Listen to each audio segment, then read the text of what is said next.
Hello everyone, welcome back. So, today, group problem solving.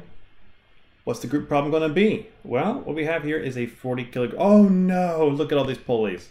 There's pulleys, there's a motor, this is terrifying.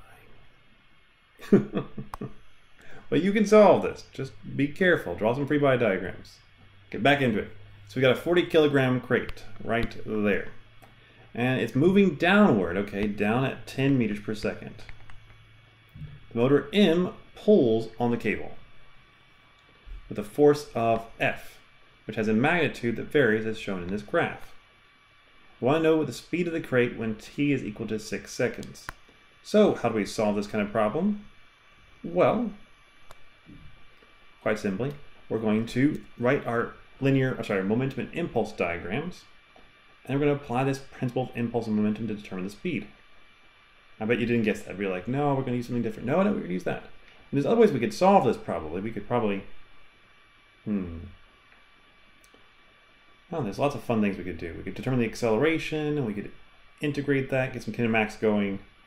We use our principle of energy and working energy to solve it. Lots of different things that could be done to solve this problem, but this is the one we're going to use because it'll be the simplest. So with that being said, pause, try it out, and then come back and let's see how you did.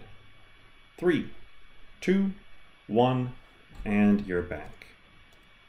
Okay, so first off, our diagram. Now, what we realize is that force is actually going up. It's pointing straight up, and also it's 2 times F, not 1 times F, because there are 2 ropes pulling that pulley up, each with a tension of F. Now, initially the momentum is going down, and afterwards the momentum is possibly going to be going up. I mean, maybe it's not, but this is going to try to slow down and stop it enough to get it moving upward. And it likely will be able to. Now, trying to figure out the impulse due to the cable force, well, it's simply going to be twice the area underneath this curve. Twice the area. Why twice that area? Because there are 2 cables pulling it up. Don't forget that. So if you don't know how to find the area of a trapezoid, look for this side right here is nice and flat, as are these 2 sides. Okay. You take 2 of your flat sides. You take the average for those 2 flat sides. They have to be parallel to each other.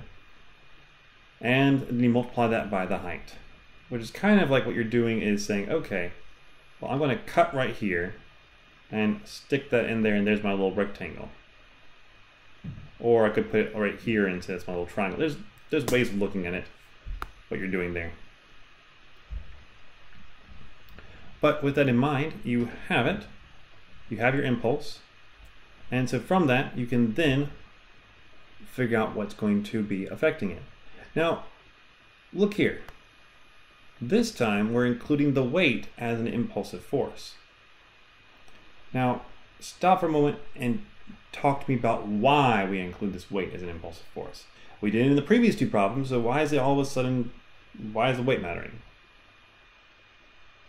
It matters because that weight is significant. Like if you look at it, the magnitude of these 2, they're very close. You can't just neglect this. And we neglected it in the last 2 problems because it was always on the ground.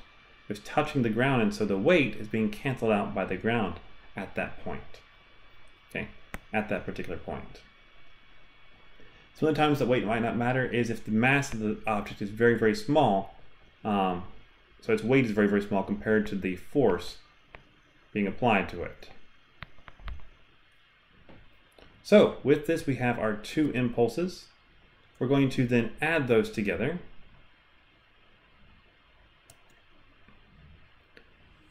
And then we can solve for the velocity 2, which will be 21.1 meters per second upward. So initial momentum, final momentum, impulse to change the momentum. Okay. So that is it for this problem. Thank you for listening. I hope this helps you.